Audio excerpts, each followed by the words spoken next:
Capri, basta la parola. Sì. Ecco qua, eccoci qua in stile caprese con Luigi Lionetti che potrebbe apparire.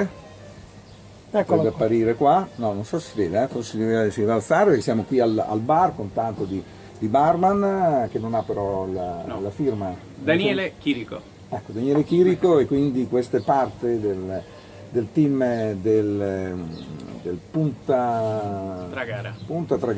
Ecco, l'hotel 5 stelle lusso è stato inizialmente disegnato, leggevo nelle brochure, un po' mi sono informato, da Le Corbusier, che è questo celebre designer di arredi, che però qui evidentemente insomma invece ha dato il là a questa villa acquistata poi dalla famiglia Manfredi, se non vado errato. Sì. Ecco, quindi dal Conte Manfredi, e poi ha l'abitudine, il vizio di acquistare alberghi nei posti più belli che ci sono, come a Roma vista Colosseo e qua vista sui faraglioni. Quindi bene, Luigi Lionetti, dalla brochure ho capito, lei è di Capri? Sì, sono di Ecco, Capri. lei sarebbe tornato a Capri perché voleva giocare nel Chieti. No, io giocavo fuori, Lei giocava al Chieti, cioè voleva anche proseguire. Sì, Ecco, voleva, ecco. poi, diciamo, diverse situazioni non vanno proprio come devono andare, poi alla fine ci siamo ritrovati in cucina, cosa che come Davide Oldani,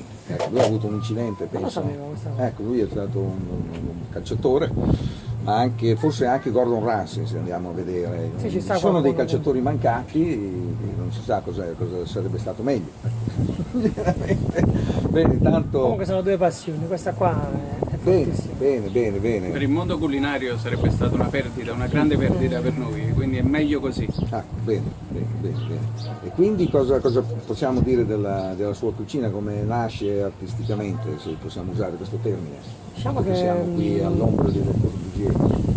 dopo tante, diciamo tante, non sono proprio tante esperienze, però diciamo dopo le esperienze che ho maturato possiamo dire di aver raggiunto comunque un buon e ottimo livello di cucina, trasformando la nostra cucina in una cucina moderna, in una cucina che guarda il futuro, che guarda tante cose, improntata sul gusto. Col gusto, sulle materie prime, Lei avrebbe lavorato con Ducasse? No, Lei con chi ha lavorato? io ho avuto la fortuna di conoscere Gennaro Esposito, facendo vari stage con lui e lavorando anche al suo fianco determinate volte. Quello diciamo, ha fatto sì che la vita in cucina girasse pagina, cioè, ho tutta un'altra idea, poi dopo pian piano. E in Abruzzo cosa faceva? Cioè, se ne giocava nel Chieti? Sì, Facevo scuola, andavo a scuola, facevo la scuola alberghiero. Ecco, quindi lei abitava là?